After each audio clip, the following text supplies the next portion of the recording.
Welcome to the Fearless Project podcast. I'm your host, Dominique Hoffman, and today I am joined by my colleague, Isaac Woodward, to react to the Joe Rogan interview. I don't want to call it a debate, even though that's kind of how it was promoted between Douglas Murray and Dave Smith. The reason I'm hesitant to call it a debate is because there wasn't a bunch of external examples of what was being discussed. I would call it a robust discussion and maybe even a disagreement. I thought that Douglas Murray did a fantastic job, especially because the dynamics of even the conversation was a 2-to-1 debate.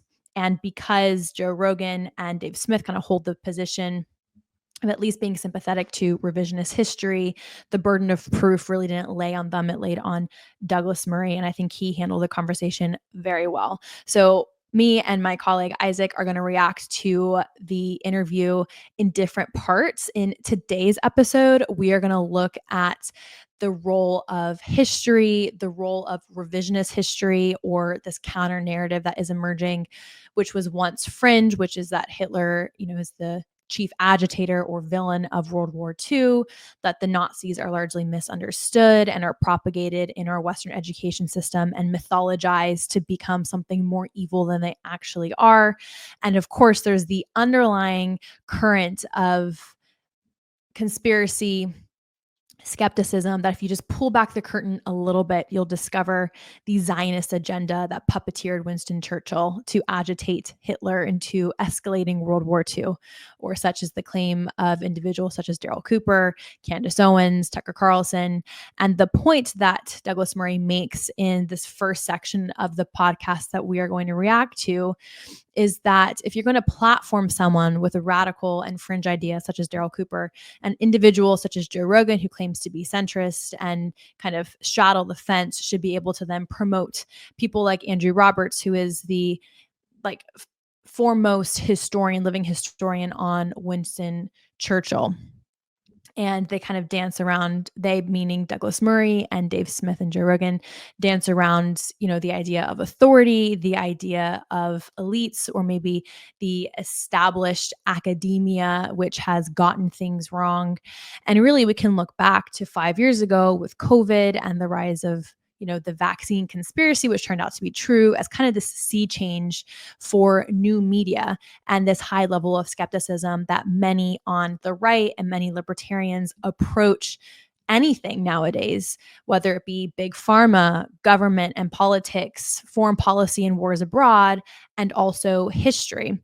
And what we're seeing happen on the woke right is the same as the woke left, which is taking isolated events in history, critiquing individuals and individual events to fit a modern narrative and agenda to push forth policy that is not mainstream, right? So we have the far right, which is now moving mainstream. We also have ideas of the critical theory neo-Marxist left, which has also moved mainstream in the last 5 to 10 years, which pushes an ahistorical narrative on both sides of the political aisle. And just as many of these individuals, including Tucker Carlson and even Joe Rogan at times, has called out the ludicrous ideology of the woke left, they should then also be able to rebuke the woke right if they disagree with the ideas being put forth.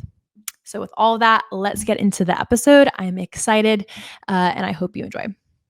Isaac Woodward, welcome back to the Fearless Project podcast. I'm so excited to take down Dave Smith and Joe Rogan with you today. Thanks, Dominique. It's great to be back.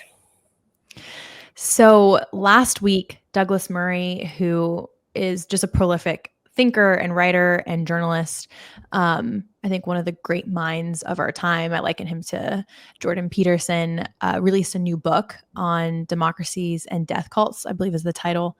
I'm still working my way through it. And part of that campaign for his new book, he went on multiple podcasts. We'll probably do multiple episodes reacting to some of those conversations. But today we're going to react to the one that he had with Joe Rogan and Dave Smith on the Joe Rogan podcast, the largest podcast in the world.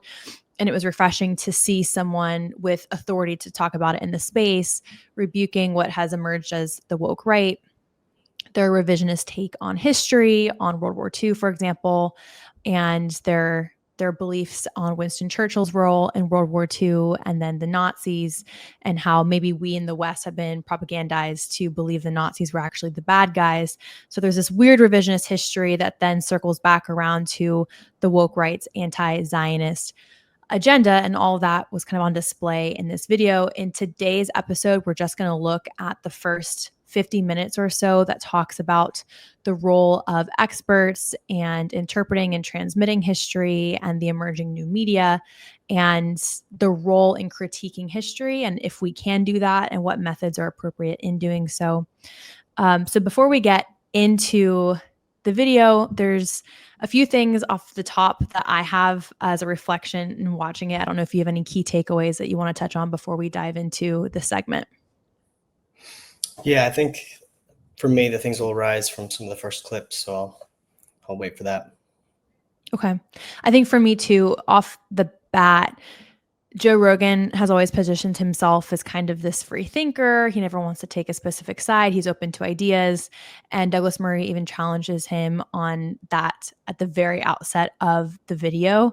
But I thought Douglas Murray did a great job considering this was really a 2-on-1 debate or disagreement. I wouldn't call it a debate in the sense of there was no like arguments being made or supporting evidence in like a structured way. It kind of felt a little bit more like a he said disagreement. So we're going to also try and point and reference the individuals and the claims that they've made on this podcast, just for reference so the audience can see for themselves.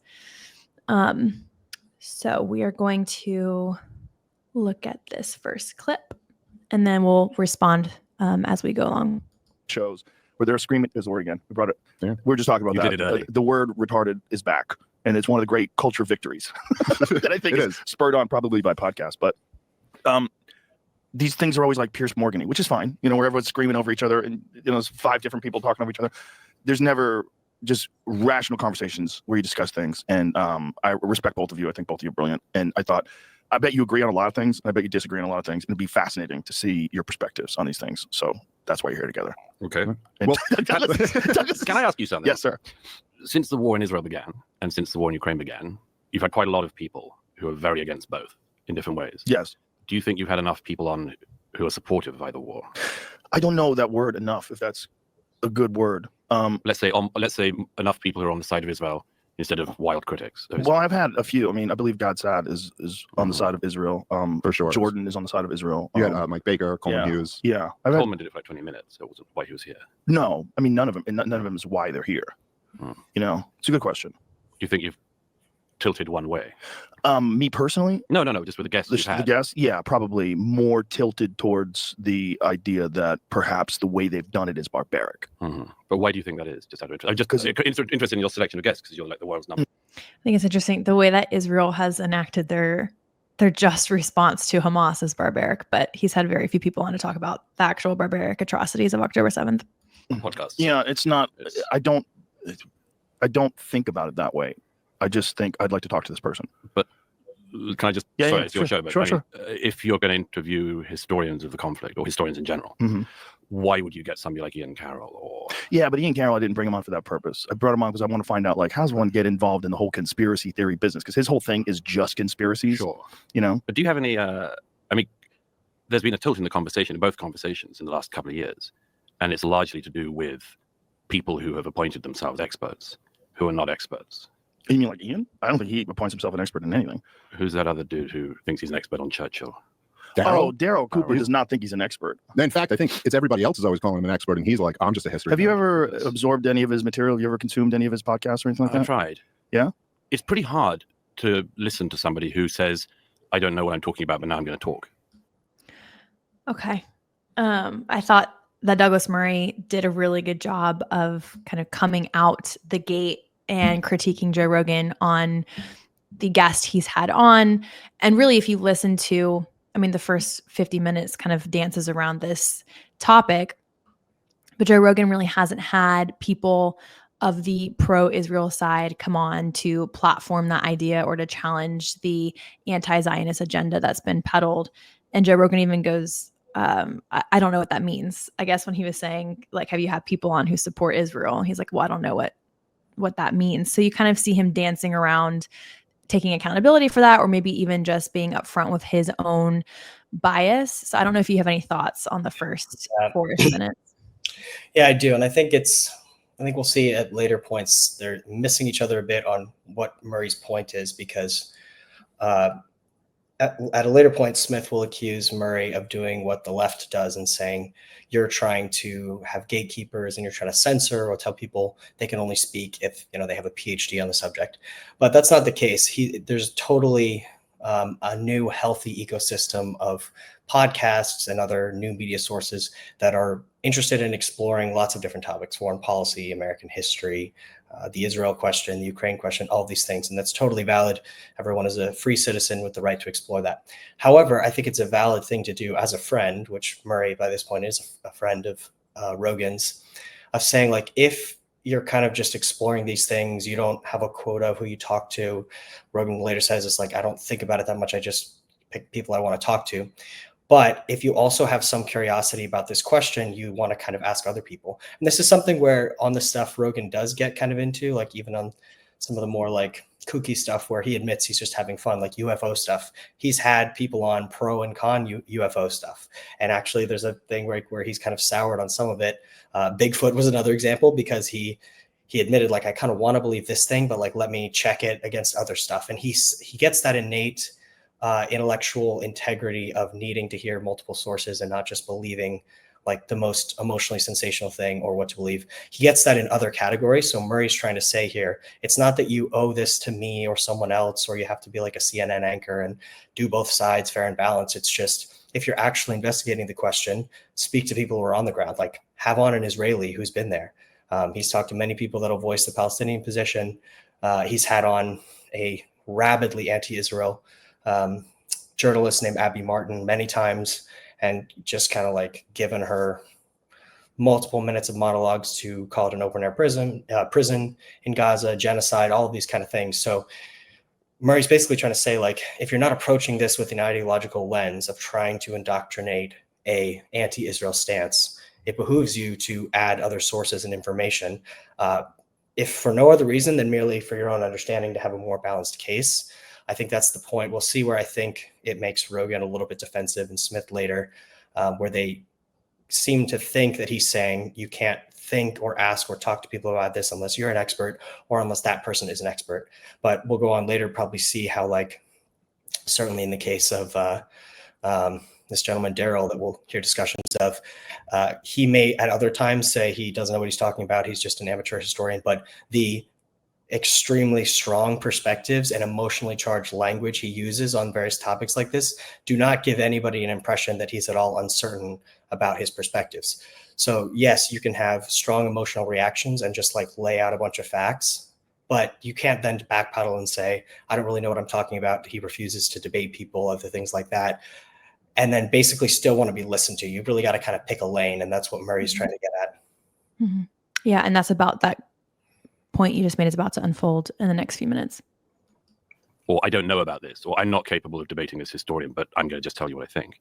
Really quickly, this reminds me too of, and I wish Douglas Murray pointed out a few other individuals in the space. He points out Ian Carroll and then Daryl Cooper, but he doesn't call out like Candace Owens. And what he's kind of presenting is you can't just ask inflammatory questions and then when you're brought to accountability or checked against the facts of history, withdraw and say, oh, I'm not an expert. So I wish he had also in this point of the conversation called out someone like Candace Owens, but he's very careful to not call out other individuals on the woke right, especially those who haven't been platformed by Joe Rogan.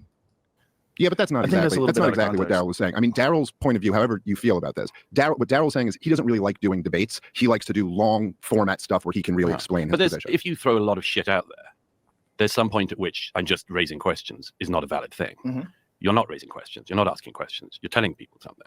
Do you think Daryl's doing that? I think there's a whole bunch of guys doing that. I think Dave is doing that, very obviously. Dave's a comedian, but he's now mainly talking about Israel. No, I don't know if I'm mainly talking about Israel. That's all I see. I have opinions. Yeah, but that might be what you've seen. It's just you consuming clips. But that is also your shtick now, isn't it? Well, what do you mean by that's my shtick? Well, you're not a geopolitics guy in general, are you? I don't even know exactly what you're asking. I'm saying you've decided, being a comedian, you've decided now to become somebody who talks about Israel. I think you're incorrect. I don't think it's a decision. I just think you have long form conversations, multiple of them. It's a huge event that's in the news, so it comes up. I don't think it's a thing. I think if you're on the outside, you'd say, oh, look, they're trying to get attention by talking about this very polarizing issue publicly. That's you do get attention from that. If you'd spent the last year speaking about Myanmar, you would not be on my lips. Yeah, but he does talk about Yemen constantly. He talks about a lot of things that aren't in the news. Well, I tend to talk about the conflicts that my government is directly involved in, which I think is reasonable to me. But I don't quite get, like, what's all the appeal to authority stuff? I mean, you have to be an expert? Or no, I think authority matters. I think authority matters. And I think that if you just throw a lot of shit out there and then say, I'm not interested in the alternative views on this, and particularly when it's a counter narrative that is wildly off. I think there's a lot there. Isaac, I don't know if you have any initial thoughts. Mine off the bat is that if you are going to present something that is inflammatory or is a fringe view, and then you can't debate it in the public square, then you probably should not be espousing those views in the public square. What are your thoughts? Yeah, I think people that will particularly like this pseudo-historian Daryl, they'll discuss who declines to debate actual experts while speaking with intense moral authority. We've discussed too in some past episodes about the Churchill thing, but calling Churchill a psychopath, going on these rants about how just weird he thought he was. And it's interesting, you get almost no, I can't remember a single instance of emotionally charged language in the multiple hours I heard of him, of any time he discussed Hitler. He really kind of talked about Hitler being boxed into a corner. And whatever, maybe he secretly deep down does deplore Hitler and he just wants to say the new things. That's kind of what they'll go on to try to use as a defense later of everybody knows Hitler's bad or Hamas is bad, but so let's talk about the less counterintuitive thing about how the West was bad here or Israel's bad here or the US is bad here. But it just, you can't really nod to a consensus thing over here that you're also discrediting and then say, I've acknowledged it. If you never reiterate the basic facts that have led to this conclusion that Churchill was not the main villain in World War II, that was Hitler, or the fact that Hamas is a murderous death cult and there's nothing that could possibly justify their actions on October 7th. And then we can have a prudential debate about the right methods to root them out in Gaza. But if you just start with brushing aside immediately October 7th and the history of terrorism, and then just go in to prosecute the way a particular ground operation or air tactics are being done by a just nation that is looking to preserve life of both their own hostages and the civilians involved, you're just giving a wildly distorted picture. You're making an upside down world. It's like a telescope, looking at it the wrong way. You can zone in on things that are facts, but you can distort the overall worldview picture for people. And particularly now with the horrific state of American education, you can't take for granted that people know these basic facts about the timelines of World War II or what's happened with Israel, the fact that it's been attacked multiple times throughout its history. Every time it tries to offer peace, even giving up land, it's usually met with some kind of threat of force, that it only has existed by guarantee of military force. All of these things that people just pass over and then just look at, well, why are these people in an open air prison by the Mediterranean? Seems like they just must be in a concentration camp, which Dave Smith goes on to accuse Israel of. Mm-hmm. Yeah. And Douglas Murray goes on to challenge him, which we'll look at the debate surrounding Israel in the part 2 of this episode on our podcast. I think also what Douglas Murray, he has some guts because he's sitting right across from Dave Smith, and you can kind of see Dave Smith's face. There's a little bit of a bruised ego. At least that's kind of what I read on his face of Douglas Murray, who is very well learned as a journalist, has been on the ground, has been to Gaza, since the start of the war with the IDF. He's seen all of this firsthand on the ground. So he does have an authority to speak to these issues. And Douglas Murray challenges Dave Smith on this in the later part of this episode. And he's like, have you even been to the region? Have you even been to Israel? And you speak with such conviction and authority. And Dave Smith goes back to, well, what's this appealing to authority? And he tries to throw out, fancy sounding fallacies to kind of fall back on or to work around Douglas Murray, kind of challenging him on where his authority actually lies. Because it's true, he's a comedian and he speaks on foreign policy issues with a sense of authority. If you look at his podcast on his YouTube channel, he speaks almost solely about politics and foreign policy. And not that lay people can't discuss those topics, but when you speak about it with such authority and without an inquisitive nature, I think then you are speaking from a place of not knowing or a lack of knowledge or complete knowledge. I also just want to put on the screen, because this kind of comes up throughout the entire debate, that appealing to authority itself is actually not a fallacy.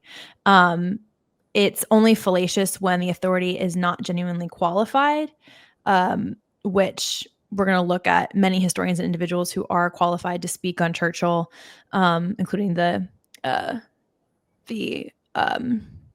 I guess, modern authority on him, Andrew Roberts, as the sole justification or appeal to an argument.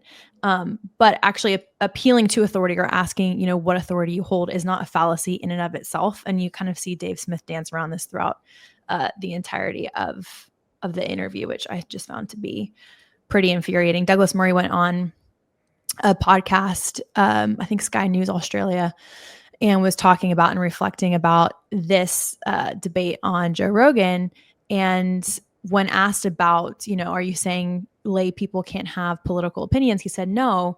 But he said, for example, Joe Rogan is an MMA fighter, or he commentates on this. So he was saying it would be like me going on Joe Rogan's show talking about fighting, having no experience or no knowledge, and then not being challenged on, okay, well, you absolutely know nothing about the topic. Who are you to speak on it? So having authority or knowledge on a topic is not fallacious, and kind of demanding someone's credentials is also not a fallacy in and of itself. Yeah, and I'll just note two things too. Dave Smith was a former candidate for the presidency from the Libertarian Party, itself, infrastructure. So clearly the idea of running for president, you're claiming some modicum of knowledge about foreign policy in general, even if you want to admit you're not coming from some kind of big background expertise. But I think it's important, we'll see later, this ties in with when they do get into the meat of the actual facts, the statistics, the realities on the ground, that also fails. Because I think you could say, okay, maybe he lacks all legitimacy or authority in some kind of credential sense, but he knows his stuff. And we go on to see later, he doesn't really. He's got a lot of emotional agitation. And I don't think, through I have a lot of respect for both Smith and Rogan on other things. I think they're coming at it good-heartedly, but again, it's an example where it's like a very selective empathy applied towards one side that's not applied towards the other side. And the whole reality of where civilian casualties or injuries come from on the part of Israel to the Palestinians versus how those things arise from Palestinians against Israelis is just obscured. Fundamental difference between genocidal terrorism, trying to kill, rape, maim, record, scar, and propagandize your terror to the world with no ability to get a state from that, pure terror, that we know that was the case, versus a other power going in to retrieve its citizens that it has a duty to try to protect, and also trying to protect the lives of its service members that it has a duty to try to, within reason, keep safe, and also trying to operate justly and not put civilians in undue harm. That whole reality is just obscured every time it comes up. Yeah. And I think Douglas Murray said that libertarians in this interview says that libertarians are like the bisexuals of political ideologies, which is funny too, because Dave Smith kind of likes to play both sides. He calls it like Jello, like it's constantly shifting. And you do see him shift around facts that are maybe inconvenient to the overall point he's trying to make. And I think another point too that I forgot to touch on is Douglas Murray highlights, if you're talking about Myanmar or if you're talking about Darfur, I love how he says your name would not be on my lips, which I don't think he was meaning to be sassy, but I just thought it was hilarious the way he said it. But it's true. If you look at Candace Owens and her platform, if you look at Tucker Carlson, if you look at Dave Smith, if you look at Ian Carroll, all of these individuals who had some relative recognition have doubled in their audience, if not quadrupled for some of them, when they started talking about Israel and Zionism, and then somehow trying to read Zionism into World War II, which Daryl Cooper literally makes the argument that Winston Churchill was bought off by Zionists to even exacerbate or continue World War II, which is the most insane read of World War II history, or just all of history.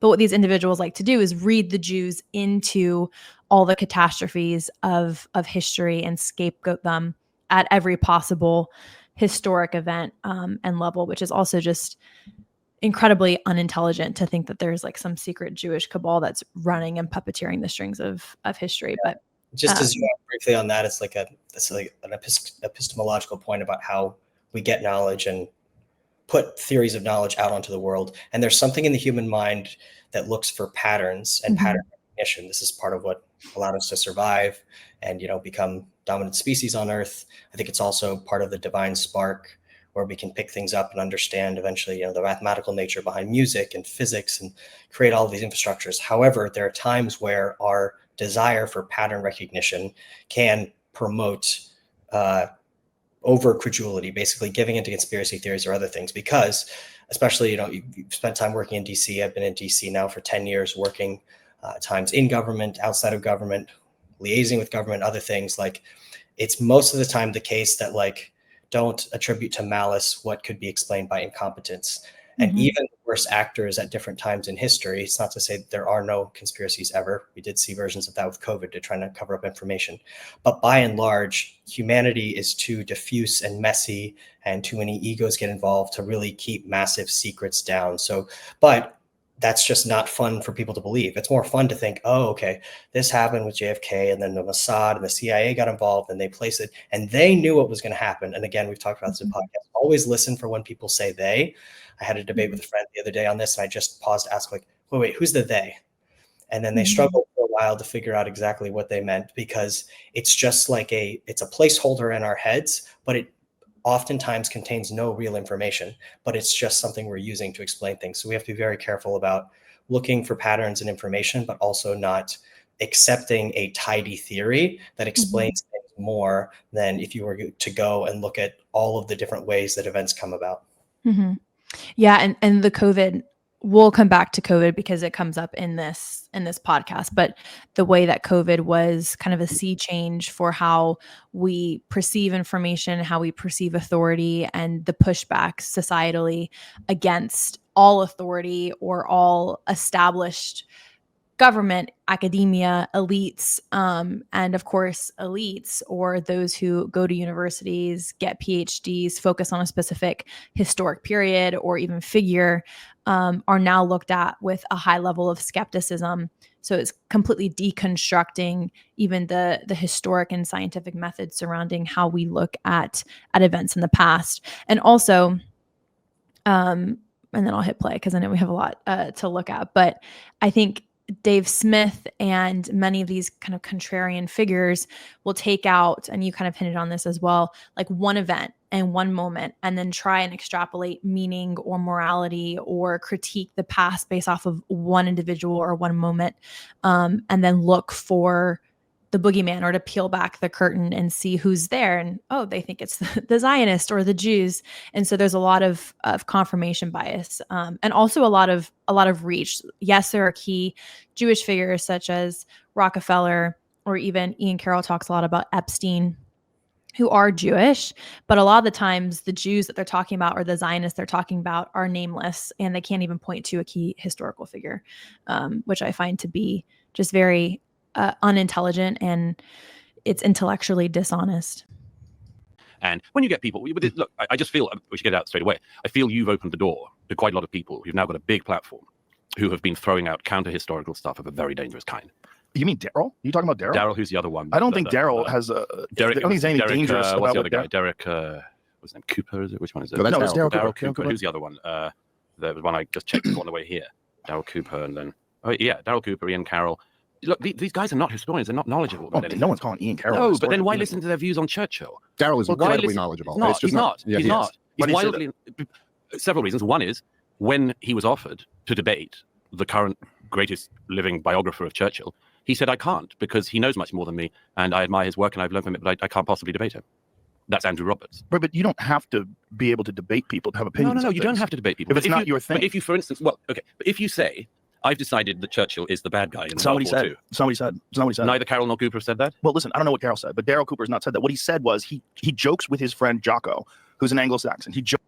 Okay. First off, I thought this was funny. Anglo-Saxon just means like a white person, so I didn't really know what Joe Rogan. I think he meant Anglophile. Yeah, I think he did mean Anglophile. When he said Anglo-Saxon, it made me chuckle. So Joe Rogan, and I'm going to show you clips out of Daryl Cooper's own mouth that contradicts what Joe Rogan is saying. I'm going to let it play out just a little bit to make sure that I'm not cutting off the point Joe Rogan's making, and then we'll look at the interview with Tucker Carlson and some historians' reactions to it. Jokes with him.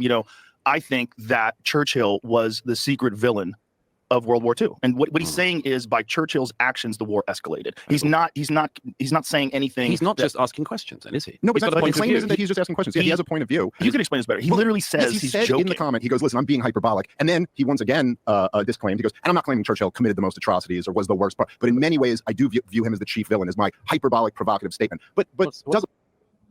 Okay, so let's look at what he had to say, because I think this is also where we see Joe Rogan and Dave Smith not taking accountability for the things that Daryl Cooper espouses, which is not their role to take accountability for it. But like Douglas Murray is saying, if you're going to platform someone who says these inflammatory and just ahistorical things, you should be able to then either platform a counter conversation, which is the mainstream narrative surrounding World War II, or you should challenge that individual on their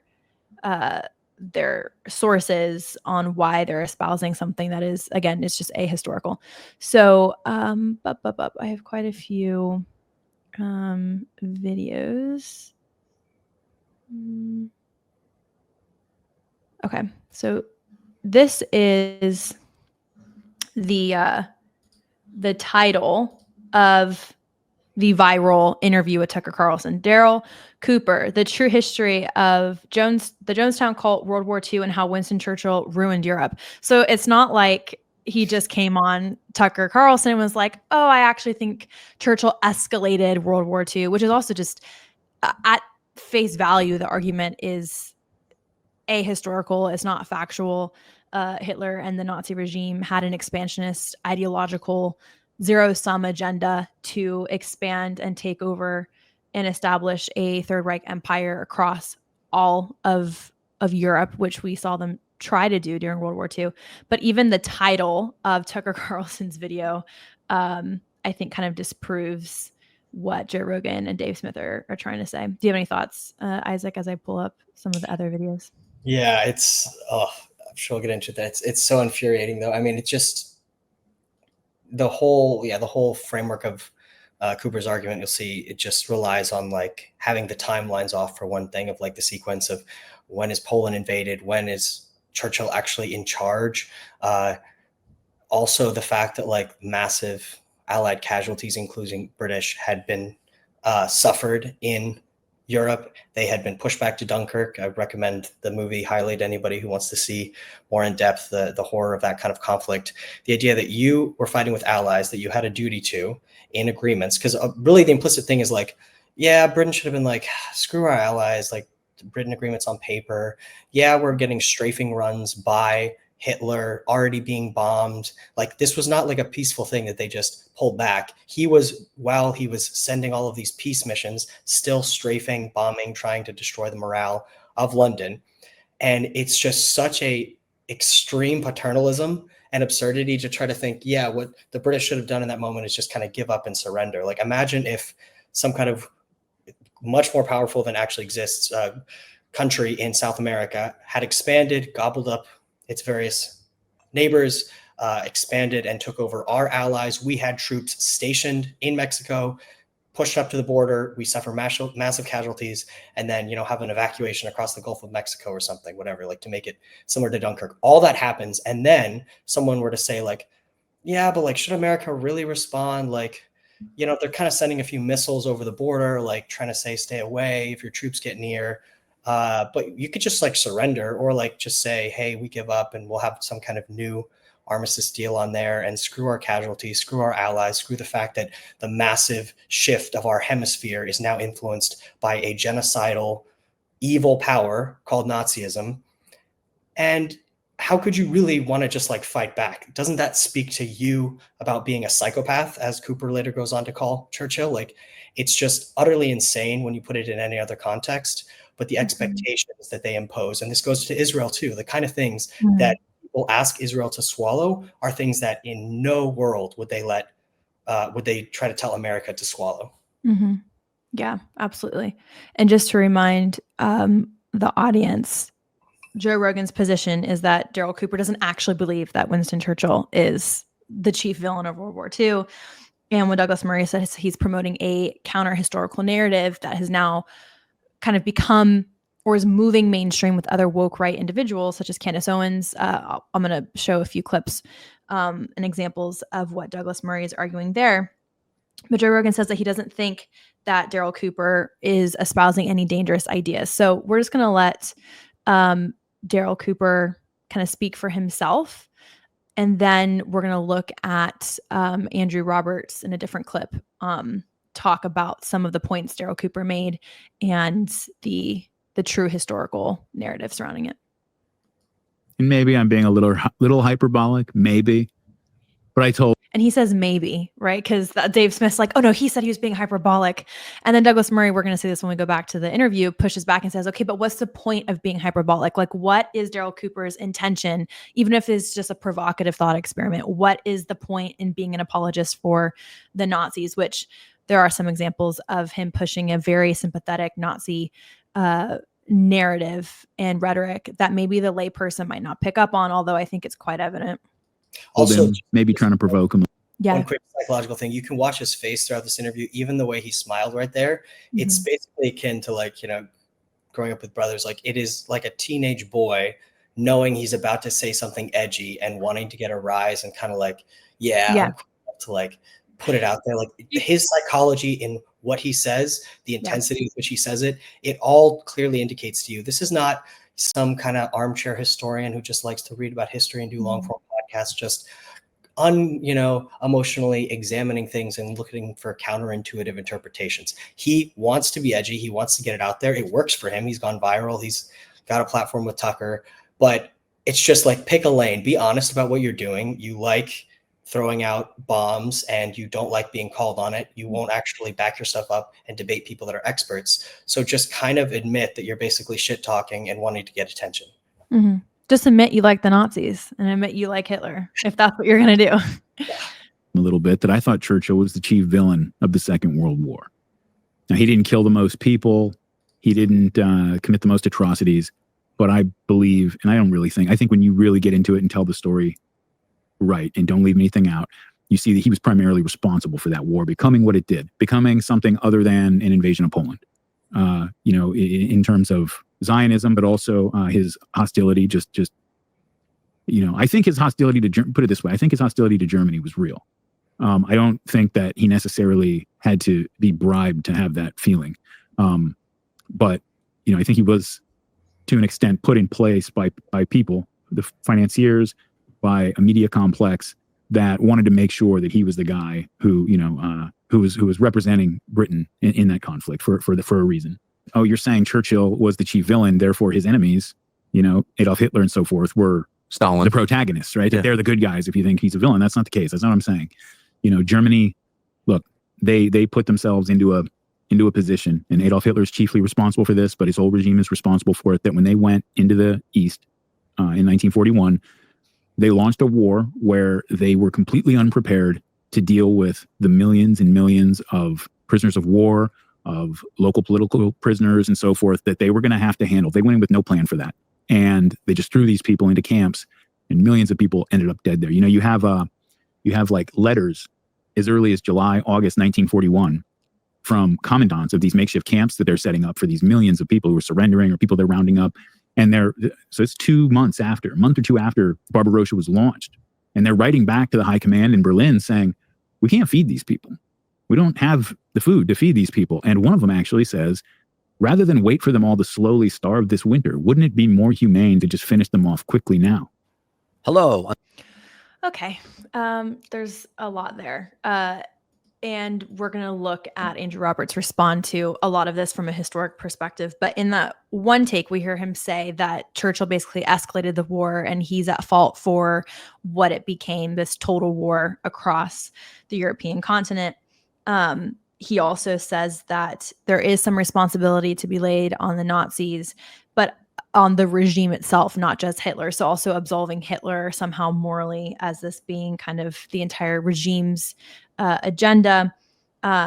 He also makes the claim that Hitler would have been satisfied had he taken over Poland successfully, which is also false, because by the time Churchill even became prime minister, I believe Hitler had already invaded Poland and also Czechoslovakia, and he was already casting his sights to the rest of the East and literally using Nazi rhetoric. The justification in the expansion East was to fight Stalin. And there's this like anti-Marxist kind of sympathetic to Stalin narrative emerging on the woke right as well, which somehow justifies the Nazi regime's war aims because it was anti-communist Russia. So what are your initial thoughts, Isaac? And then we'll look at Andrew Roberts' response. Yeah, it's such utter insanity. It reminds me too of the Hamas apologists who will go in. I've debated these people like to my face on the street, saying none of the atrocities happened. It was a false flag by the ADF. And at that point, it's not even just not knowing your stuff. It's literally disbelieving Hamas themselves. They were proud of it. They videoed it. Hitler was proud of what he did. He wrote about it. He wrote about his feelings on the Jews. He wrote about his sense that Germany's perennial problem was encirclement. This is a doctrine going back in German, military circles for hundreds of years. And that part itself doesn't have to be necessarily anti-Semitic, but just the nature of Europe, this long coastal plain that stretches from Russia, their geographic location, they were always afraid of being encircled. So they wanted to expand their frontiers further into Alsace-Lorraine in France, and then also further into Poland, and basically trying to get up against mountain ranges or other things that were effective. Okay. Yes, you can have, non-racial reasons to want to just take people's territory. One, that doesn't make it any better when you're going to still slaughter and put people in concentration camps and let starve to death and execute to expand your borders for military reasons. However, we know that it wasn't just that. There was a reason why there was a very distinct difference in the treatment that other allied POWs had, the French, the British, and the Americans primarily, versus how they treated the Soviets. The Soviets, they basically treated like cattle, and this literally goes back to Hitler's justification of a racial hierarchy. He said this stuff, he preached it.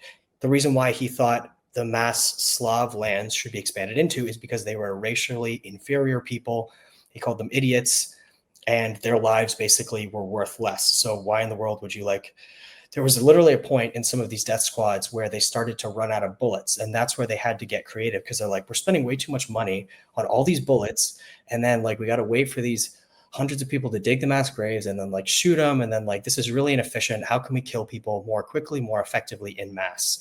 And it was tied to a racial hierarchy. Even if it wasn't, and it was just, we want their stuff, it's still horrifically evil. But this pseudo historian, who I could use many other terms for, is not just ignorant. He affirmatively is justifying evil to the extent that he won't listen to the justifications Hitler himself gave, Hitler's high command gave. There's an excellent book called Hitler's Table Talks by Hugh Trevor Roper, a historian. None of this stuff is a secret. It's all out there. So you have to just ask one of two questions in his case. Are you so profoundly ignorant and your conscience so malformed that you're looking to justify and create a new villain in the person of Churchill instead of Hitler? Or do you know what you're doing and you are literally trying to essentially rewrite a version of history with a horrifically evil justification for Hitler, knowing all along that you are misrepresenting things? We can't read his heart, but logically there is no other way to interpret what he's doing. Yeah, absolutely. And this is something that the woke right or the kind of sympathetic to Hamas individuals, which Dave Smith is one himself, is also, isn't it so coincidental that the people who are conspiratorial about Winston Churchill are also somehow sympathizers of Hamas? So they're, they try and play down the Nazi atrocities, and then they do the same thing with Hamas. It's not new. It's a very similar tactic. But they ignored the ideological motivations for both the Nazi regime during World War II and then Hamas with October 7th, and just the inability to achieve Palestinian statehood, and how that zero-sum ideology has led to the refugee crisis of Palestinians, and has led to what they claim are open-air prisons, which is actually just Israel defending itself against terrorism, which is also funny because you'll hear Daryl Cooper talk about Winston Churchill raining terrorism down on the German people. He won't talk about the Blitz or the bombs on London at all. So it's very one-sided. It's a one-sided moral critique.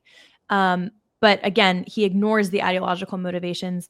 And as you touched on, Isaac, and gave a really great, concise history for, the idea of Lebensraum, which is German living space, and the desire of the Nazi regime to move east is not new. That was very well documented by Hitler in even Mein Kampf as an ideology, which motivated Operation Barbarossa to the east. And also, if you look at any photos of Jews being killed, the firing squads into huge pits, death by bullets, Operation Barbarossa was the death by bullets, the initial start of the Holocaust, which simultaneously corresponded with Auschwitz being transformed into a concentration camp. So the idea to the Operation Barbarossa, and not just the killing of communist and Russian soldiers, but the extermination of 1.5 million Jews somehow being this mercy killing, is absolutely insane to me. That's just complete justification for Nazi ideology. And you're also misrepresenting what Operation Barbarossa even was, which I just find to be really deplorable and sickening. So I think that to me speaks to Daryl Cooper's motivations more than anything else, to not even recognize as well in the Tucker Carlson interview the Holocaust. Like, none of that is talked about. And when he even talks about Operation Barbarossa, the 1.5 million Jews who were killed in huge death pits is also not talked about. And it's not talked about for a reason, because if you bring it up, it would completely alter the argument that he's trying to make. So we're going to look at Andrew Roberts. Yeah, here we go. Hits back on Daryl Cooper, which is insane. I think it's so insane that you have to have like the foremost historian on Churchill like formally come out and have to debunk the things that Daryl Cooper is saying. But here we go. Deserves proper consideration to test if it's true or false. How else are you supposed to discern truth from falsehood? And who better to discuss Winston Churchill's record than the author of the greatest one-volume history of Churchill, Andrew Roberts, who joins me now. Now, Andrew, I'm not quite sure if you'd heard of Daryl Cooper before he was in Tucker Carlson's show, but in that hour-long interview, he made some quite serious claims. Now, ideally, we had wanted to bring him here to discuss with you individually. I have a one-on-one debate because surely that's the best way of putting things to a test. But he said that he doesn't want to debate you. We failed, but we're going to try to do the next best thing. We're going to show you the clips of what he said and ask you to respond directly. And Douglas Murray does bring this up in the Rogan debate, that he refuses to debate Andrew Roberts. And then we saw Rogan and Dave Smith going, oh, well, does that mean that you can't have ideas? But again, you should be able to debate very obscene claims in the public space if you're going to say them with such conviction. It just is a contradiction, because I'm not a historian. I love history, though. I've read it. I studied it partially in college. It was part of my major, but I didn't go on to get a PhD. And I've also loved history podcasts for literally since they first came out. The 2005 or 6, the History of Rome podcast came out by a total amateur. And he did an amazing job, was always very humble about where he came from. He would give his sources, and that kind of thing is extremely valuable. However, something is off with somebody like Cooper, who is going and just trying to say, I'm educating people. I find this interesting. So yeah, put me on massive platforms to talk. So one, you should have the ability if you're doing that and you're claiming you're actually unprepared to talk to an expert. But even so, if you're actually curious, and let's say you have these counterintuitive takes, he could have reframed it and said, let's not make it a debate, but can we have a conversation? Like, these are my perspectives. perspectives, like let's kind of go at it. There are plenty of ways in which so many of these things don't have to be like a formal timed thing and like rebuttal and people get nervous. Like sit down, record it. That is what most of the Rogan podcasts are, just people talking. Mm-hmm. And you can do that if you have actual curiosity and actual humility. But if you have these strong opinions, you call Churchill a psychopath, you justify Hitler's actions, you get all this history wrong, and then you say you don't even want to talk to a guy that you claim you respect who knows his stuff, when you could do it in a less combative way, I don't think you're actually curious. I think you have an agenda you're trying to drive. Mm-hmm. That's where the thing that Murray keeps driving home is like, you got to pick a lane. Mm-hmm. And they just do this weird thing of misinformation, highly emotionally charged things, and then they get kind of offended when they're called out to justify their crap. Yeah, absolutely. Yeah, I couldn't agree more. Also, Joe Rogan could have Andrew Roberts on his podcast. And again, to drive Douglas Murray's point home, if he wants to have Daryl Cooper on his podcast, great. If Rogan wants to come out publicly and say, I actually sympathize with the views that Cooper is saying, that is Joe Rogan's prerogative. I think it would probably backfire on him a little bit, which is why he doesn't. But if he's going to, take the I'm straddling both sides of the fence, I'm just asking questions approach, then he should have someone like Andrew Roberts on the podcast as well, which was Douglas Murray's entire critique and highlighting the ideological kind of bent of both Dave Smith, who he's more open with, and also Joe Rogan. Before we begin, I wonder what you think of Tucker Carlson's basic point that it can be difficult to talk honestly about people who are national heroes in the way that Churchill was. You wrote a book which reveals many uncomfortable things about Churchill. I mean, when you were writing, I don't know, for example, about his botched response to Hitler's Norway maneuver or things like that, in your book, you do come across quite often Churchill making a pretty bad mistake or making the wrong misjudgment. Did you think to yourself, actually, here was only so far I can go as a historian because I am dealing with a nation's hero? No, I didn't feel like that at all. I felt that Churchill made a lot of mistakes and admitted to it. He wrote to his wife in January 1916, I should have made nothing if I had not made mistakes.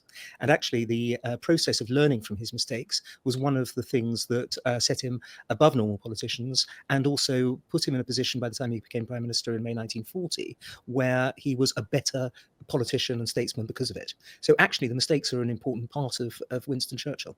And what about his character? I mean, Daryl Cooper was saying that he was a psychopath was one word he used, but saying that he was certainly an alcoholic. And, we've seen there's lots of evidence of how much he drank, which by today's standards would ring alarm bells. I mean, it's often said that great figures have got some moral corruption. How did you find it? Well, I think the point that you made by today's standards, Winston Churchill can't be judged by today's standards. No historical figure should. They should be judged by the standards of their own time as much as possible. And the fact is that, yes, he drank enormous amounts, but he could take it. He had a rhinocerine capacity for alcohol. There's only one moment in the whole of the Second World War, one day, when he got drunk. And that's an extraordinary thing, considering the pressures and the stresses and strains that he was under. So as far as psychopath is concerned, that I think says more about Daryl Cooper than it does about Winston Churchill, frankly. So let's go straight on to the points he made. He can't be with us physically, but we can bring him on in a clip. Now let's go to his main point. He was saying that Churchill was the chief villain of the Second World War. But I told him, maybe trying to provoke him a little bit, that I thought Churchill was the chief villain of the Second World War. Now, he didn't kill the most people. He didn't commit the most atrocities. But I believe, and I think when you really get into it and tell the story right and don't leave anything out, you see that he was primarily responsible for that war becoming what it did, becoming something other than an invasion of Poland. Or just, at every step of the way, like people are very often, I find, surprised to learn. There's a two-step process. Well, right? Why don't you just make the case for that? Okay, so you've made your statement. A lot of people are thinking, well, wait a second. You said Churchill, my childhood hero, the guy with the cigar. Yeah. Well, and the next thought that comes into their head is that, you're saying Churchill was the chief villain, therefore his enemies, Adolf Hitler and so forth, were Stalin, the protagonists, right? Yeah. They're the good guys if you think he's a villain. That's not the case. That's not what I'm saying. Germany, look, they. But that is what he's saying. If you read between the lines of what he's saying. So again, it's that I'm just asking questions tactic that Candace Owens and a bunch of other people do. Put themselves into a position, and Adolf Hitler is chiefly responsible for this, but his whole regime is responsible for it. That when they went into the East in 1941, they launched a war where they were completely unprepared to deal with the millions and millions of prisoners of war, of local political prisoners and so forth that they were going to have to handle. They went in with no plan for that. His point was basically Hitler was happy with his conquest in the East, and he was all set to sending notes to Britain saying, look, let's not fight, I don't want to go here. But that Churchill wanted war. He doesn't want to fight Britain. He feels it's going to weaken Europe when we've got this huge threat to the East, the communist threat over there. And then he starts firing off peace proposals, says, let's not do this, we can't do this. Winston Churchill wanted a war. He wanted to fight Germany. So let's talk about this point in history that he points to, where he thinks war could have been averted, and it was Churchill who was spoiling for the fight.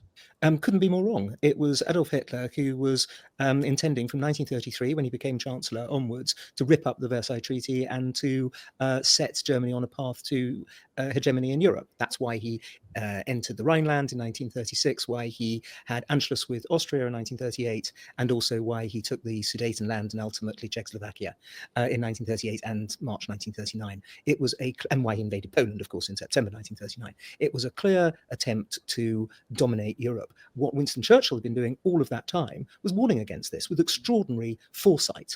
And he also said that it was important to rearm.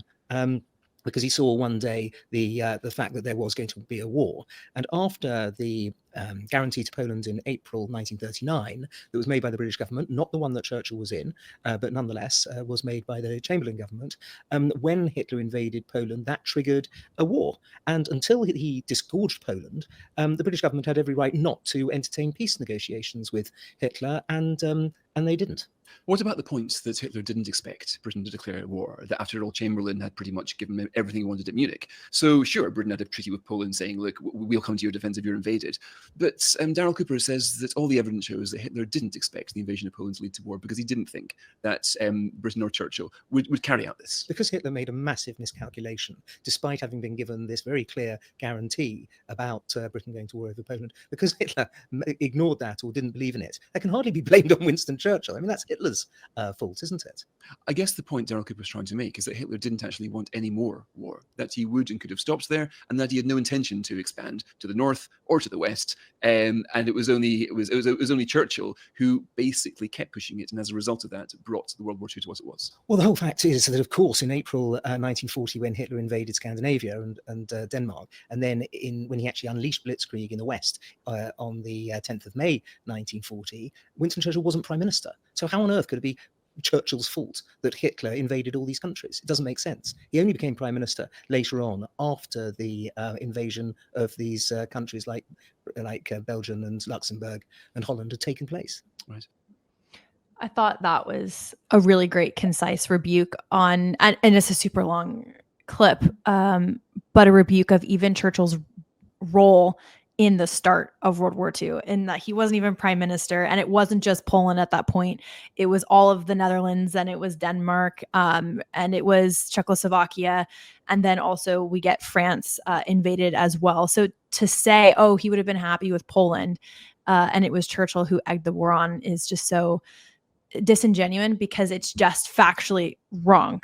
It's just false. Yeah, it's factually wrong, but also too, it's utterly morally abhorrent, even if you take it on its own terms, because this is essentially what he's arguing. Like, you're in a neighborhood and there's a horrific psychopath in one house, and he wants to go and murder and rape and then like enslave some of the people in the house next to you. And he thinks, though, because like you wave to him when you get the mail and like he hasn't done anything yet, so you're on okay terms right now, which is not even true, because this is ignoring Dunkirk, but for the purposes of this, let's assume he did nothing to you. Then he goes and he starts to rape and pillage and enslave this house next to you. And in his head, he does it, and he doesn't think you're going to get involved. And then you go over and you get involved because they're your friends. And then he's supposed to have some legitimate thing of like, oh, no, I wouldn't have done it if I thought you got involved. So like, my bad, like with the raping and pillaging, like I'm still going to keep them here. Like they're mine, but I thought we could be cool. Like, so don't you get that? And Churchill is in this position over here. And Cooper is saying like, yeah, really, he used this language. It is Churchill's fault. He's the chief villain for making the war what it became, which means by getting involved, by preserving an alliance, and also by literally responding to bombing raids over London, he made it what it is. Yes, that's true. If someone's beating someone to a pulp and like throwing rocks at you and you respond, you make it into a bigger conflict in the sense that now there's more hostilities in action. But to imply that excuses or justifies or you should be blamed for making things worse when the evil is coming from over here and you are responding on behalf of utterly wronged people and on behalf of your own interests that are being harmed.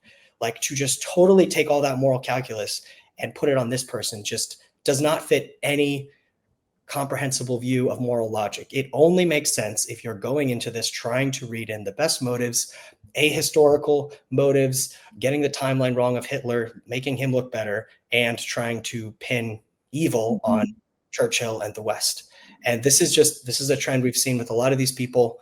And there's also an aspect of this, which Douglas Murray has spoken of very eloquently, of kind of a paternalistic and almost narcissistic reading that some people in the West have of history. We think of ourselves as the primary actors. Therefore, when good or bad things happen, it is as a result of us. This is happening now with the whole Ukraine thing, which is a separate topic, but some people say, like, Putin only did this because we made him, we boxed him in. Okay, that's a view there. Hitler did this because, you know, Churchill responded. Therefore, that's why this became a big conflict. Like, all of these bad actors did these things. Hamas had to go into Israel and do this thing because Israel forced them. They take away the moral agency of anybody, and it basically infantilizes other people. Like, the white, Western, Christian, you know, Judeo-powers are the ones that are the actors in history. Everybody else is kind of a pawn that we can guide to the right way when we're benevolent. You know, if we do what Obama did, go around and apologize for all the past sins, then they're going to like us. And then we see the Arab Spring blow up, because actually we are all created in the image of God. We all have agency. We all have the capacity for evil and for good. And yes, it's a dynamic interaction of, we can elicit certain responses, but in the end, people have their own thought processes and their own moral responsibility. And these readings of history just completely sweep away anything for that, in complete service to a utterly ahistorical, immoral reading of history. Yeah, absolutely. And then I just wanted to show photos about Operation Barbarossa, because, again, I think this highlights Cooper's motives to try and describe any of this as like mercy killings, which, by the way, these were just Jewish civilians who they would round up in their homes in these Central European countries as they invaded, moving east, and just would annihilate entire towns in huge death pits. This photo has always moved me. But to describe this as mercy killings just because the Germans didn't know how to feed them, and this was, you know, they were going to starve, and so we should just do the merciful thing and annihilate every Jewish community that they came across, I think is the most despicable claim that can be made. And notice he doesn't mention the 1.5 Jews that were killed in Operation Barbarossa. He just mentions the Russians who they also killed. But again, the glossing over the reality of the Holocaust, and this was the Holocaust by bullets, death by bullets, I think is just morally, it's just depraved and it's demonic. There's really no other word, I think, to describe it. That's the word. It fails to give the devil his due. You know, like, Hitler wasn't misunderstood. Hamas is not misunderstood. They tell you what they want. They tell you what they'll do to achieve it. If you look evil like that in the face and you ignore facts, mess up timelines, and refuse to believe the motivations for why people do horrific actions, like, there's no further conversation. There's something off in your heart if that is your impulse. And that's why we have to stand vigilant against these things. It's not just a matter of history in the past. We see this coming into modern day conflicts. And as Christians, it's essential to call this out. If we can't agree on the basic evil of something like this, it's hard to know where we can move forward, like, as a polity, to reach any kind of moral conclusions about foreign policy. Yeah, absolutely. And we see Douglas Murray talking about how these ideas, such as Daryl Cooper and Dave Smith and Joe Rogan, platforming them so that those ideas that were fringe move mainstream is dangerous. And here's just a few examples of how this is becoming more mainstream thought, absolving the Nazis of their crimes, taking this critique or criticism of the West. So here is Nick Fuentes, our favorite, and he's kind of an OG anti-Zionist, anti-Israel individual. But he's asked in this short clip if Hitler was good or bad, and he can't answer it. No answer. Hitler, good guy, bad guy? That's a top. Well, there are no good and bad guys. They're just people. Well, that's not true, dude. It is true. I mean, so if you had to check one box. Well, I'm going to say I'm neutral on that. I'm abstaining from that. There's no neutral. You're saying that Hitler was not a bad guy? I think that, it's But then World you're War. questioning why people may not want you talking? There's I'm giving you a well, platform. Look, if we're going to say Hitler bad, then I'm going to say Churchill bad, and I'm going to say Roosevelt bad, and I'm going to say they're all bad. But if we look at, they're not all bad. Yes, war happens and there's miscalculations and they're humans with evil sin nature. So yes, they've probably made miscalculations in their life. But to not be able to pinpoint the evil ideology that was cornerstone to the decisions Hitler made is, again, just evil on the part of the individuals like Daryl Cooper and Nick Fuentes. Yeah, and even if you wanted to argue like it's a spectrum, okay, yes, everyone has done evil in their life, like all have sinned and fallen short of the glory of God, okay, but you can tell there it's about moral equivalence he wants to draw. At the very most he could say is like bad on this kind of plane. And again, it's just, if you lose that kind of moral reasoning, you are, intentionally choosing evil, or you're completely out to lunch. I just also think it's an irony that, like, thankfully, as a result of our civilization and Christian values and respect for free speech, we have the ability to say what we want, but also now this is the method where we refute bad ideas. But it's such a luxury too, where these people that grow up in Western societies where people, our ancestors, died to preserve their right to not live as slaves or be gassed or be, hit back and forth by different conquerors or be nuked by the Soviet Union. They get to sit there on a privileged platform, spouting off their mouth like a 5-year-old trying to get a rise out of someone on the backs of people that actually died to fight these evils that they are going to look people in the face and try to pretend are equivalent. It's something very visceral to where, like, in the state of nature, people like that would have a very different physical result for their personal safety by espousing views like that. Thankfully, now we've reached a veneer of civilization to fight these things on the ideological spectrum. If he had his way and people like him, we would not have those freedoms because evil men would be in control and he would live at their pleasure and probably be killed by some regime that he pissed off in his little dweeb attempt at edginess. So that's my very measured response to him. I think it's a great response. I just want to provide a few examples because I think in the entire conversation on the Rogan podcast, they dance around this idea of, well, what's fringe and it's moving mainstream, and is it bad if an idea moves mainstream? Because, for example, the idea that COVID was leaked from a lab in China was once fringe and now it's mainstream and it's come out to be fact. So they kind of link that reality with, well, then maybe some of these fringe ideas about World War II and about the Jews and about Zionists are also true, and they're coming to light just as like the COVID conspiracy was confirmed to be true. Another individual is Jake Shields, and I believe he's an ex-MMA fighter, and he espouses some real wild ideas similar to Nick Fuentes and Candace Owens. And there's this website I actually think is hilarious. It's called Angry White Men Tracking White Supremacy. But they've gone through and he's put a bunch of stuff on YouTube. And one of the things that he's argued is that Hitler wasn't pushing hatred towards other races. He was just saying my people first, and that we here in the United States in our education system have been propagandized, which is a term that Candace Owens also uses to describe how we learn about World War II here in the United States, to believe that Hitler was the most evil man that ever lived and that Nazis are the most evil people.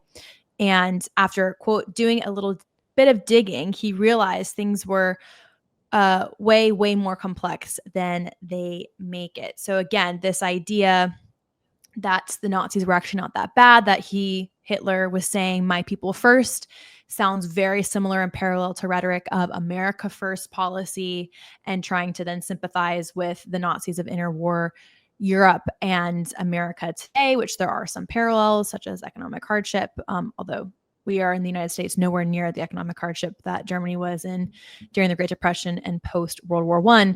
But again, these ideas that Hitler was just saying, my people first. And if we say that here in America today, we're also persecuted for it, or we're called Nazis. And they, the Jews and the establishment, are trying to silence us for speaking out. So that's another example of how this is moving more mainstream, which Douglas Murray points to over and over again in the podcast. And the reason I'm showing it here is because he doesn't necessarily point to these specific people. And I wish that they had allowed him to maybe platform some examples to provide the audience with a little bit of context. And then we have, of course, my favorite individual ever. We have Candace Owens, who has started talking about this a lot. And I'm not going to even play this video of hers. If you would like to go see it, then by all means, please do. But the title of this episode, posted 9 months ago, is Everything We Learned About World War II is a Lie. Around the 8-minute mark, if you want to go watch this, she talks about how the United States enacted a quote unquote Holocaust of German Christians during World War II, that we, again, were kind of the villains, that the Holocaust was not a unique evil because we, the United States, genocided some 12 million German Christians.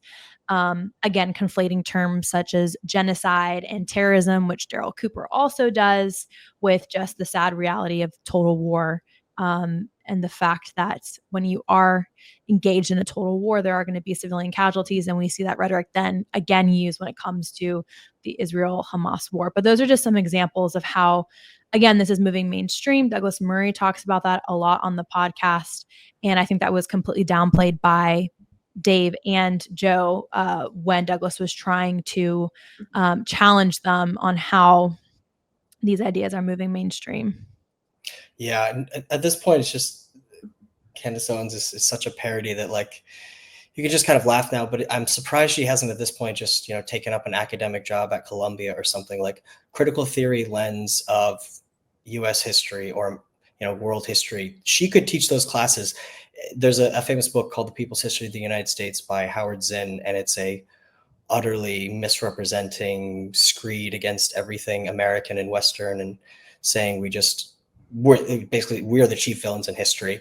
I think she would read that book and just gobble it up and totally agree. And the fact that it comes from a radical left-wing, basically communist America hater, and the same kind of things, this keeps recurring with stuff she's saying, that like, yep, he would agree with that. So I think she's found her niche. It's hating America, hating the West, vilifying aspects of leaders of Christendom at various points. So go take your job, indoctrinate your students, tell them why, they are victimized by these cabals of Jewish powers and leaders and how they've been screwed over, and America's the villain, and just retire into obscurity. I just think she's discredited herself beyond anything we could really say at this point.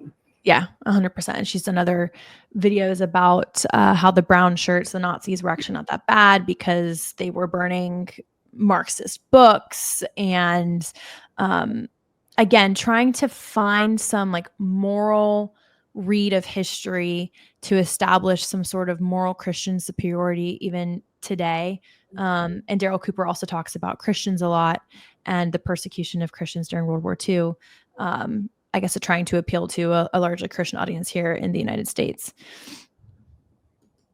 Yeah, it's just absurd. I mean, no accurate historian, certainly not right of center, goes into it trying to praise communists in Germany during the struggle. It's true that during the interwar period, there was a struggle in many countries between communists and fascists. And essentially, it's like seeing a gang warfare between the Bloods and the Crips, and you feel some strong motivation to go and say, like, okay, yeah, it's bad, but the Crips, really, like that drive-by shooting there, like you can kind of get it because, this person wronged them. And so it's just a weird thing. The fact that somebody looks at a thing like that, trying to morally praise one side and vilify the other, it's just mystification is the only kind of reaction I can have, because you're searching for things that demonstrate you have totally lost the moral plot. Yeah. I also think it shows, and I talked about this before, how Crisis King, which Candace Owens has pushed, and Black Lives Matter are the same thing. They're these universal statements that most people can agree with, but then they become propagated to mean something so much more. And the woke right is doing the exact same thing the woke left does, which is take history and alter it and shift it and change it to fit a modern narrative, or to extrapolate really isolated incidents in history or specific people. We saw that with taking down statues of, prior slave owners, trying to impose a modern moral standard on the past and rebuke the past and declare it immoral for a modern reading of history that has some sort of implication for policy today. So for BLM, it's, let's divest, let's push DEI, let's, again, for white people, let's divest of our whiteness to platform marginalized communities. And for the woke right, it's, okay, let's be anti-Zionist. Let's try and strip back the curtain of the establishment. Let's be anti-big pharma, which they claim the Jews run. Let's be anti the depravity of Hollywood. And the woke left, which aligns with, neo-Marxism, and because the Jews are also the founders of Marxism. So they find the Jews in everything, but it has a modern applicable agenda. And that's why they kind of have to alter history to fit that modern narrative. Okay. We'll jump back a little bit to the interview. I know this episode's getting a bit long. We could easily talk about this for hours and hours and hours, but the dance around authority, the implications of platforming people like Daryl Cooper, and different events in history kind of take up the first 50 minutes of this Rogan conversation. Something that is called a racist conspiracy theory fall apart and become also what we used to call true in a few years, it's likely to blow a lot of people's minds. But the question then is, do you help those minds that have been blow themselves out some more by doing a whole load of other conspiracy stuff? Do you decide to go, hey, what else have we been lied to? Maybe Churchill wasn't a great guy. Maybe Hitler wasn't such a bad guy. Maybe the Holocaust, etc. Nobody is saying that. No one is saying maybe Hitler wasn't such a bad guy. You are saying that. No one's saying that in the 1930s. Hitler kept the anti-Semitism down. No, that's not what he's saying. What he was saying is that he didn't do it as publicly. He was doing it in meetings because the support for that kind of thinking wasn't as ubiquitous as it was. I've seen this before. I know exactly what these guys are drinking. They're drinking a couple of very, very discredited historians like David Irving, and they are just regurgitating it. And it was always been the same thing. It is always an attempt to minimize Hitler's anti-Semitism actions. Eventually down the road, you get to minimizing his actual involvement in the Holocaust, and then you can go on to the next stage. You can't say that about Daryl. Okay, I think what you're guilty of here is kind of similar to, I think, something that the woke left has done, which is this concept creep, where you're talking about some people online who are doing this thing, and then you're lumping in other people with them. Listen, I'll just say this right now. Daryl Cooper is currently, I believe, almost finished, or he's working on a big World War II series. And when this comes out, we can see. Yeah, he does long form podcasts. When this comes out, I'm quite confident to say beforehand that if you're going into it expecting him to be downplaying the atrocities of the Nazis or downplaying the evil things that Adolf Hitler did, you're going to be disappointed. The point is, why are we even talking about this guy? Because you brought him up. Yes, because he comes on podcasts like this. My point is, this is not a serious historian. He's not a historian. He never claims to be. He's been doing these long form podcasts on these subjects for over a decade. And if you go back to 2015 and listen to Fear and Loathing in the New Jerusalem, it's an incredible piece. And it's how many hours long? 30 something. Just because something's long doesn't lend it credibility, or just because he's like doing a podcast doesn't lend it any credibility.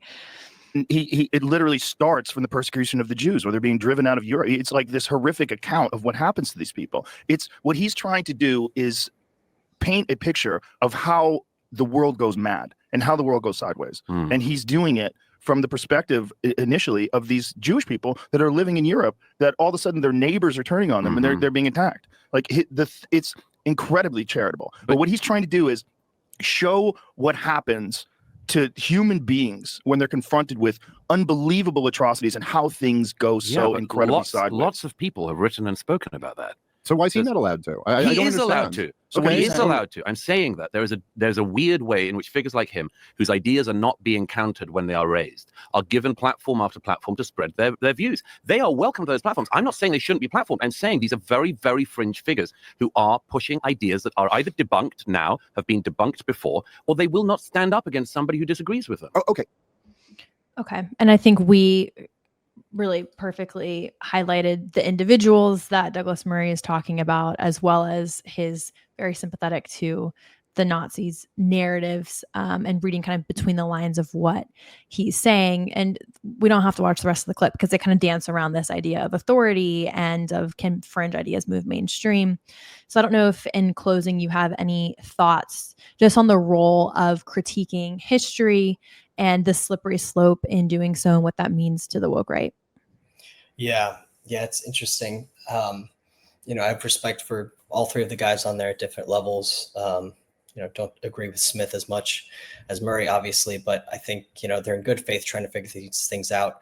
But the problem is you can still have biases, which lead you to interpret evidence in a selective way and be more blind to other evidence. And we'll talk in the next episode about how they fall into that on Israel in particular. But if you unite like strong opinionated guys like around a table talking and aspects of politics or policy, and you're just kind of like spitballing as it goes, and then it just kind of balloons up from there. At some point, if you're really being curious and also trying to have some respect for your audience, because your platform, you're speaking to millions and millions of people, you, out of intellectual curiosity, should explore the other side. So I think Murray accurately shows there, he's not trying to censor anyone. He's not trying to tell Joe how to run his show. Joe's not doing like a BBC history program, but he's pointing out it's odd, like as a friend to me, this is Murray saying, that you keep leaning this way. You're talking to these guys, not these guys. When these guys are called to the mat, they can't really justify their stuff. They won't debate and engage with it. So don't you worry that you're like leaning towards this and getting a selective picture. And I think that's just a good thing to do as a friend if they weren't even being recorded. And I think it's extremely important in these perilous times where people are losing the moral compass, the moral framework of how to evaluate these things. And history is so vitally important because it's the story of how we got here, how we interpret events. And if we're talking about lines on a map now, or what's happening in Europe, or expansionism of different countries or ideologies, like if you get the old stuff wrong, where like it's dead and we can look at it and, not read minds, but look at what people wrote. If we get that wrong, how do we go back and look further? And just on the point of like amateur historian stuff, again, I'm a big fan of a lot of the popularizing history podcasts, but the thing that they always need to do to be humble is like reference when there are big disputes about certain interpretations of things. Because if you just write a historical summary, it's hard if you get more detailed to not have some kind of a bias in what you include and omit.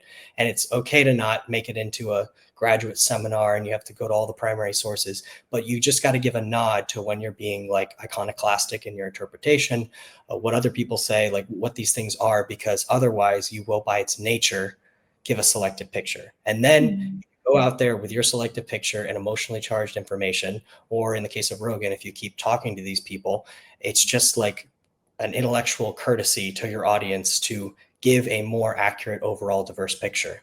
And I think it's far better if these podcasts exist, that this popularizing stuff exists, than it doesn't. But as we come out of the media echo chamber of corporate media and centralized power and academia dictating things, the freer space also, now we get to collectively as audiences, as content creators, come up with standards, conversational and other things. And we don't always have to agree on those standards. It can be a free flow of ideas, but everybody should be willing to get a little criticism of how they could be approaching things better, how they could diversify their guests, how they could explore the topic more fair-mindedly. And I think as we establish those kind of norms, it's a much healthier place. Yeah, absolutely. And I also think it's okay to have different interpretations or disagreements on interpreting facts of history.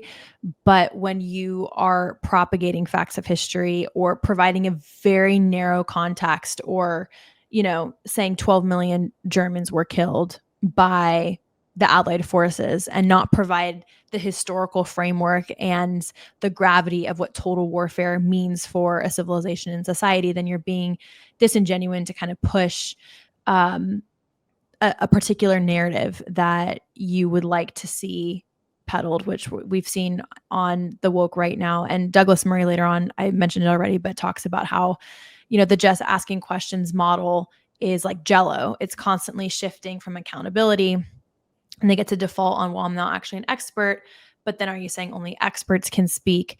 And I think that's just double speak to avoid accountability for the dangerous ideas that are moving mainstream. And again, if you want to be like a Nick Fuentes or like a Candace Owens or like a Cooper, just say that you're sympathetic towards the Nazis. Just be forthright with it and don't claim to be straddling the fence morally and ideologically.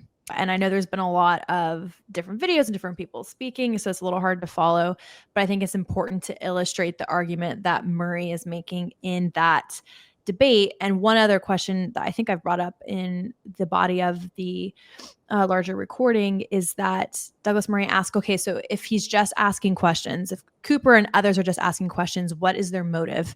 And I think pinpointing their ideological motive is important because, again, one, as Douglas Murray points out, they've garnered a ton of views. If you post a video talking about Hollywood, you might get fewer views than if you post a video about the Jewish cabal that's running Hollywood. The idea of the Jewish conspiracy is now moving mainstream. It's interesting. People like Ian Carroll, who was also talked about in the podcast, has garnered a lot of popularity because he's talked about AIPAC and Epstein and JFK. So why they're talking about this matters. Why matters a lot. You can't just ask questions, which Douglas Murray drives home. So there is this clip that I found, which now we're adding to our long list of evidence, that Dave Smith had Daryl Cooper come on his podcast and they're talking about Hitler. But I want to point everyone's attention to a tweet that he tweeted out after the Paris Olympics. All of us might remember the outrage of like the drag queens kind of mocking the Last Supper, a postmodern kind of artistic display of killing religion and Christianity, which had a lot of Christians outraged. And this is what Daryl Cooper had to say about it. Of this regime, right? And again, to point that out is not to say that they're not evil.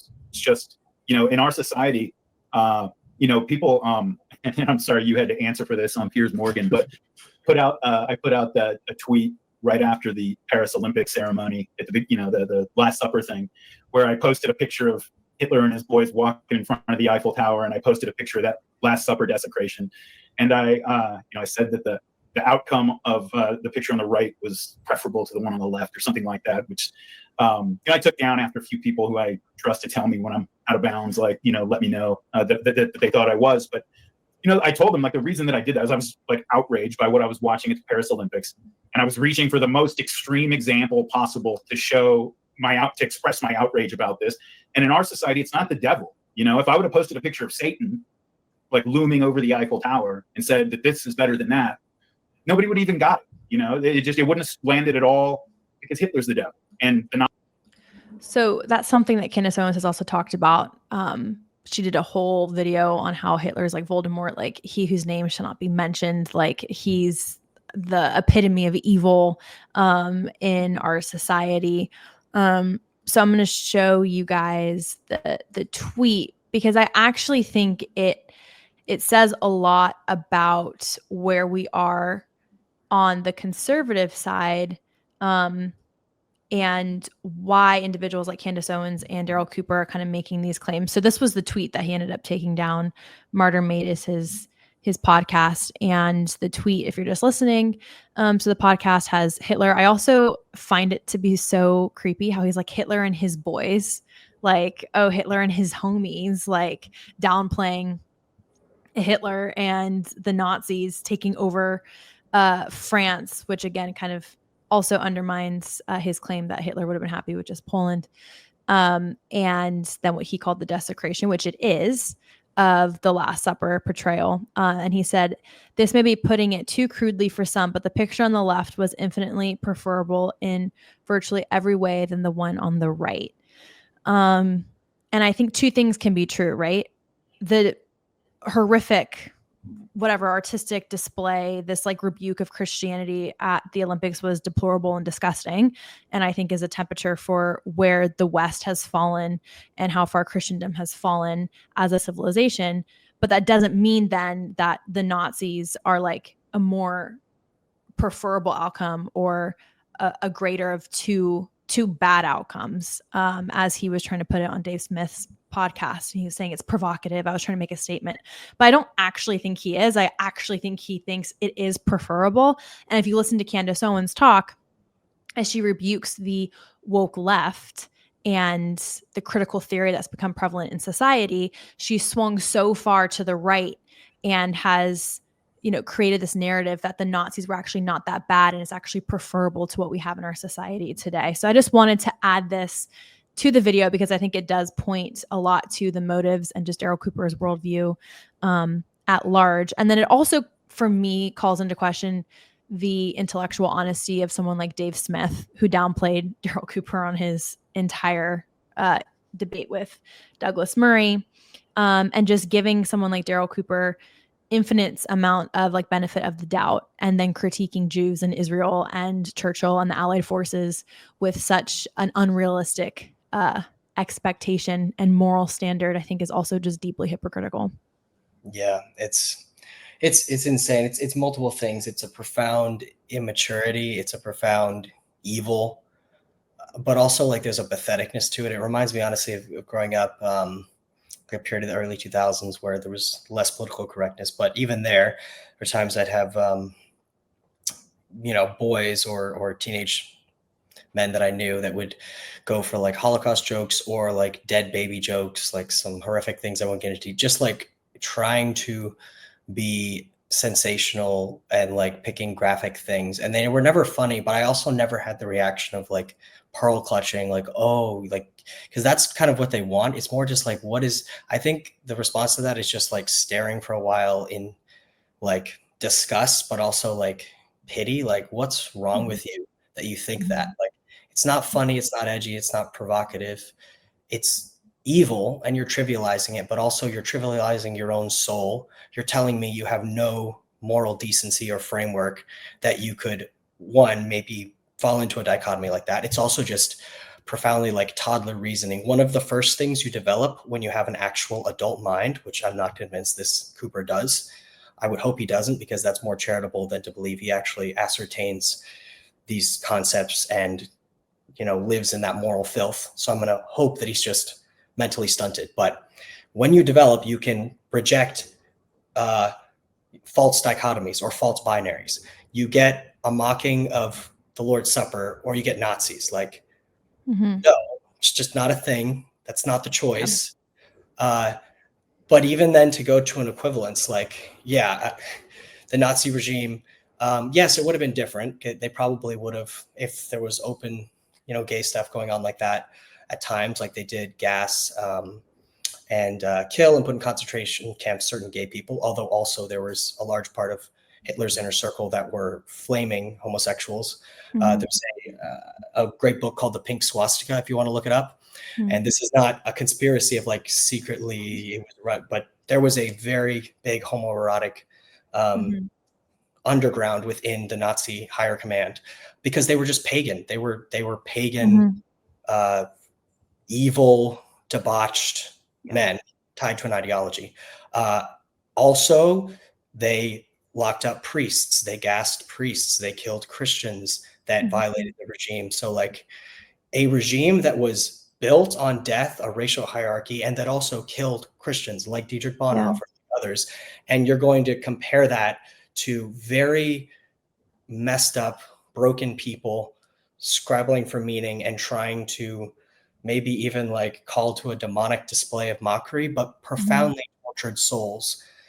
The type that Christ, if he were there, would cry for and yes, condemn, but you can see so much has to go wrong to try to mock something like that. And to look at those two things and side with this, he made himself far more morally repugnant than anything in that display by that kind of choice, because he claims to have a moral compass, and he compares two messed up things, messes up the false equivalency, and just, I think, utterly beclowns himself. Yeah. And I think Candace Owens, Daryl Cooper, Nick Fuentes, all these individuals who claim to be Christians are falling into a really, I think, demonic, either if they are aware of the ideas they're espousing, I think that's deeply evil, but I also think there could be just some evil, demonic, spiritual blindness when it comes to this, because I don't know how a Christian would rationalize that and justify. And also, as you point out, just the utter hypocrisy of being a Nazi apologist because they were alt-right authoritarian, but failing to recognize that they were also very much anti-religion and Hitler was very much anti-Christianity is really odd to me. And they do the same thing with like Candace Owens, for example, aligning and Tucker Carlson with the Islamist world and that worldview because it somehow aligns better than maybe the woke or the neo-Marxist left. So it's a very bizarre phenomenon that's happening. And I think Douglas Murray did a great job on touching on it. And as he said, which was my favorite line, if they weren't talking about the Jews and somehow trying to link it into Churchill, their names would not be on our lips. And that goes for even just the vast and rapid growth of Tucker Carlson, who obviously has a large following because of his long career, but Candace Owens, Nick Fuentes, Ian Campbell, I think is that his name? And Carol and the like. See, can't even remember his name. Well, Isaac, thank you so much for coming on the podcast. This was a longer podcast, so if you made it to the very end, thanks for watching. Like always, please like, comment, and subscribe, and we'll see you in the part 2 when we talk about the Joe Rogan debate about Israel. See you in the next one. Thanks, Dominique.